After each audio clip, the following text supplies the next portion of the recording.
A new complaint filed today claims Overland Park's police chief knowingly filed a false report. The mom of a 17-year-old boy who was shot and killed by a police officer filed that complaint against Police Chief Frank Donchez.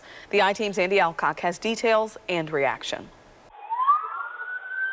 Responding to a welfare check on 17-year-old Sheila Albers, then Overland Park police officer Clayton Jennison fatally shot the teen as he was backing out of the garage in the family minivan. After an investigation, Jennison was not charged with a crime. But as the I-Team first reported last June, the city paid him $70,000 to resign. Last week, following a Kansas City Star lawsuit, the city released a copy of that separation agreement. The severance agreement the city released on Friday directly contradicts what they have been telling the public. Specifically, John's mother, Sheila Albers, notes in that agreement, Overland Park Police Chief Frank Donchez told the Kansas Commission on Peace Officer Standards and Training, or CPOST, Jennison left the department as a voluntary resignation under ordinary circumstances and for personal reasons. However, the city has publicly stated the city approached Jennison through his attorney to initiate a discussion. Ultimately, the terms were mutually negotiated. There was nothing voluntary about his resignation. He was encouraged to resign, in fact, approached to resign. For that reason, Sheila Albers filed a complaint with CPOST against Chief Frank Donchez. In the complaint, Albers writes, Chief Donchez's behavior is egregious.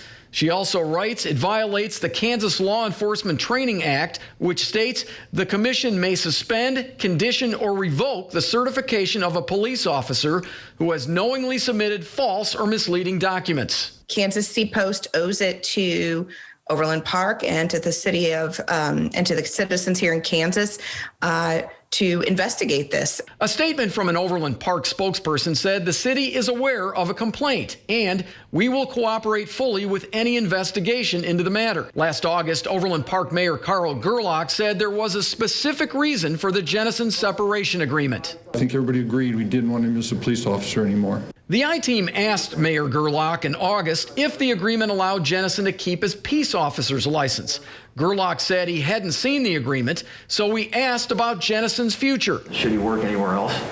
Well, I'd say that's up to CPOST. But CPOST can only act on the information police departments give to that commission, and Albers believes the information Donchez gave CPOST was false. That jeopardizes public safety and it jeopardizes the profession of policing. I'm investigator Andy Alcock, 41 Action News.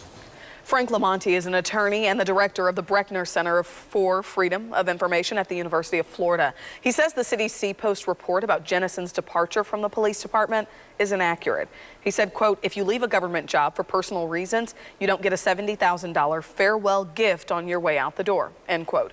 We reached out to CPOST to see if that agency has received the Albers complaint and if there will be an investigation moving forward. So far, we have not received a response. 41 Action News also filed a lawsuit against the city of Overland Park seeking information from the officer-involved shooting investigation team, or the OSIT report. It detailed what unfolded the night of the shooting and has not been released to the public. The city asked for the lawsuit to be dismissed, but the judge denied that motion.